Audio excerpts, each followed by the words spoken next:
everyone, welcome back to my channel, or welcome if this is the first video of mine that you are seeing. If you are new here, my name is Julia Kelsey. I'm 25 years old. I live in Orlando, Florida, and I have a budgeting and money management coaching business that I originally started on Instagram, but has somewhat recently moved over to YouTube as well. And this is where I show and share to others that budgeting and money management can be simple and actually enjoyable, and help them get to a place where they are easily accomplishing their financial goals while still being able to live a life that they enjoy. And you also may have noticed that I am in a different location this video, and that is just because I am dog sitting the weekend that I am recording this, so no worries, we will be back to the normal setup in future videos. And with that, let's jump into this video, which is going to be another budget with me for the month of March. So just like my previous two budget with me's, I'm going to walk you through my expected income, my expected expenses, the money going towards sinking funds and debt and savings, and just everything that I expect to be coming in and out of all of my accounts in March. And as always, I will be showing you my budgeting template, and if you like this spreadsheet and think it might work for you, I do sell them individually on my website for just $10, and that includes the template I'm showing you today, as well as a bunch of other savings and spending trackers. So if you're interested in that, I will leave the description down below, and as always, all of my spreadsheets are included in any of my coaching packages as well. So let's get started and see what I have planned for the month of March. And like always, we will start with my income, meaning what I expect to be coming in the month of March. And I've blocked out the individual components for privacy, but as a whole, I expect to have $4,300 coming in March. And then moving right along to my expenses, and starting with my fixed expenses, which are the ones that don't really change month to month. They are the bills that I know exactly when they're coming out, and for the most part, I know exactly how much that bill is going to be. So I will run through my fixed expenses pretty quickly. So my first one is rent. That is just my normal $15.85. I do live in downtown Orlando in a luxury one-bedroom apartment, so maybe a little bit on the higher end, but also I think reasonable for the area that I live in. And then the next one is just my car payment, so I pay about $330 per month for that. And then moving on to my Wi-Fi, which is just about $35. And then next, I do have just a basic gym membership at a Crunch, which is just $10.60 a month. And that one is pretty low because I do also have an Orange Theory Fitness membership. I have the middle tier plan where I get 8 classes a month. And I really enjoy having those classes because it's a bit more motivation to go to them since you are paying a larger amount. So I like to prioritize having both of those, but one being a little less, and then obviously the Orange Theory being a little bit more expensive. So that is $99 per month. And then the next one is a couple business subscriptions. So within this, I have my website subscription, and then I also have a Canva subscription. So those are both together $85.99. And then a couple more subscriptions. I have my Amazon Music, and then my Hulu subscription, which I also have the live TV version of this. So this is basically like my cable. I don't have any other streaming or cable services. This is all included in here. So that is just under $80. And then my iTunes, which is basically just like the storage on my phone. So I pay $2.99 for that. And then these last two can be slightly more variable month to month in the amount that they're going to be, but I do have a very good estimate of what they will be, and I know exactly when they're coming out, and I know that they will be coming out every month. So that is why they're included in my fixed expenses. So those are my utilities, so my water, my electricity, everything like that. So I'm estimating about $175 for that in March. And then the next one is my insurance, which is mainly my car insurance, and then $12.50 of this is also my renter's insurance.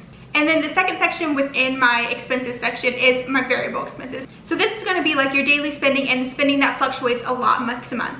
And specifically in March, it's going to be a longer month. There's going to be 5 weeks in March. So it's important to take that into consideration when you are making your March budget, especially when you think about your variable spending budgets in weekly budgets. So if you give yourself a weekly amount, it's important to reflect that in your monthly budget when there's going to be an extra week. So a lot of mine, you will see I increased a little bit compared to February to account for that extra week and the longer month. So that's exactly what I did for my eating out budget. So just recently in February, I changed this budget to be about $40 a week. So with 5 weeks, that would equal $200 for the entire month. So that is my budget for eating out in March. And the next is my auto category, and this one does have quite a change compared to February for a couple of reasons. One being, of course, the longer month, but also I just increased this budget in general because I noticed in February I spent a lot more on gas than I expected to or have been in the past, which in hindsight I should have expected because I have been doing quite a bit more driving compared to when I was completely working from home and barely driving at all. And now I have started doing a couple side jobs, one of them being Rover, where I'm driving to all of these houses to walk dogs.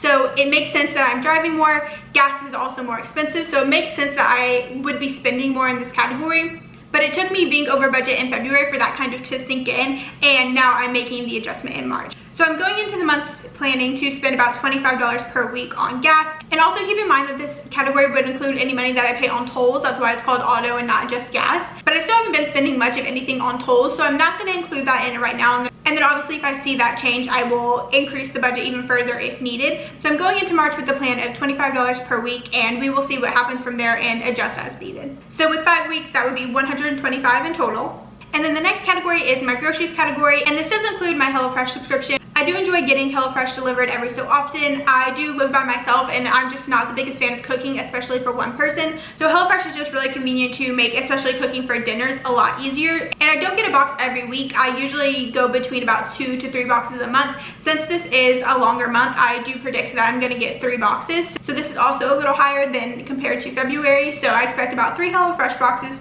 and then the rest will be my every other week trips to the grocery store for breakfast items, Diet Coke, anything like that I need in addition to the HelloFresh. And then lastly is just my miscellaneous category, and this really just encompasses everything that doesn't fit nicely into any of those other categories. So just those little things that tend to come up throughout the month that you don't really think about would fall into this category, and I'm just doing $50 again for the month of March. So in total, all of my expenses, my variable and my fixed expenses, total to about $3,163.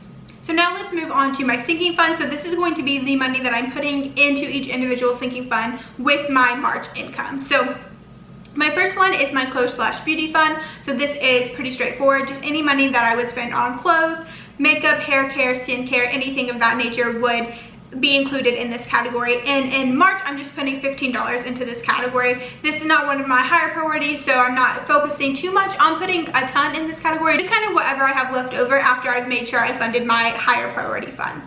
And kind of the same thing is happening within my fun category. So this is going to be for like entertainment, going out type purchases. And again, I'm just putting $15 into this account because it's not one of my higher priorities. And then next is my holiday/gifts category.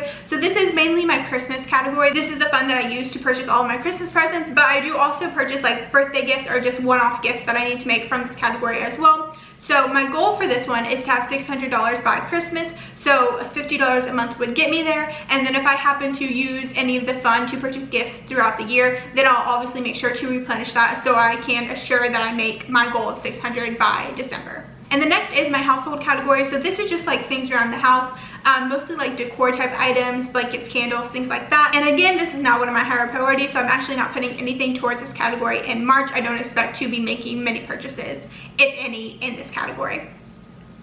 And then next is Nico's sinking fund. So this is anything for my dog Nico, prescriptions, vet visits, his food, anything like that. And obviously this one is going to be one of my priority categories because I need to make sure I have enough to take care of him. So I'm putting $85 into this category in March, and I do expect the spending in this category to be a little high in March because I have his big Chewy subscription coming out that's like his food and his treats and his prescriptions, which are expensive. So I do think my spending will be a little higher in this category in March. So I want to make sure I have a good buffer in there with this $85 and then the little bit that I already have in there at the end of February.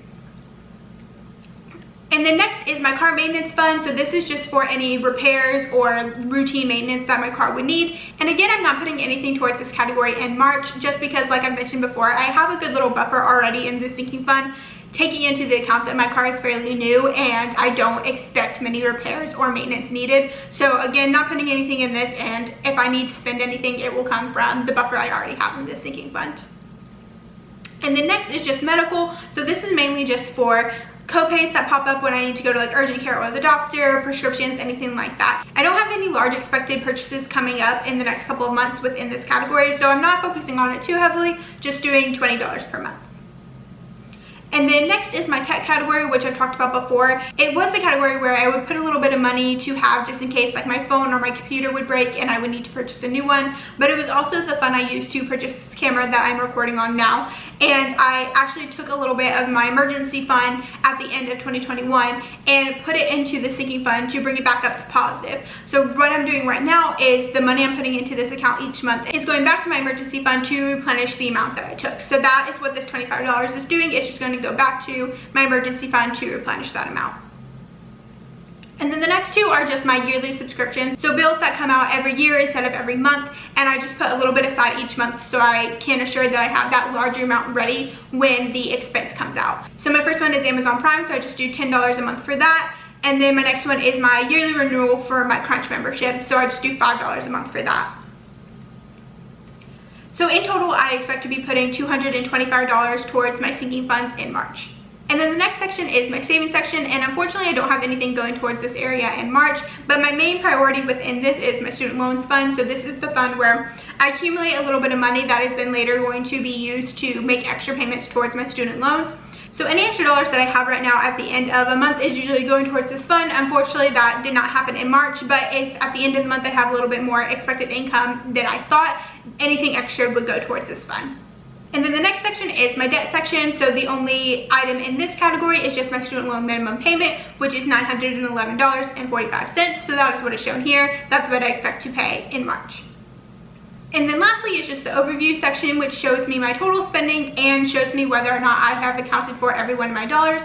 And we can see here that I am in the green and it shows me a 0. So I know that every single dollar that I expect to have come in, I have given a purpose, given a job, and allocated each of them to a specific purpose. So I know that my budget is complete for March. So that is it for my budget with me for March. I hope you guys enjoyed this video and found it helpful. And if you did, make sure you give this video a thumbs up. And also don't forget to subscribe so you can see more videos like this from me. Also, make sure you go follow me over on Instagram so you can see content from me in between YouTube videos. And with that, I will see you guys in the next one.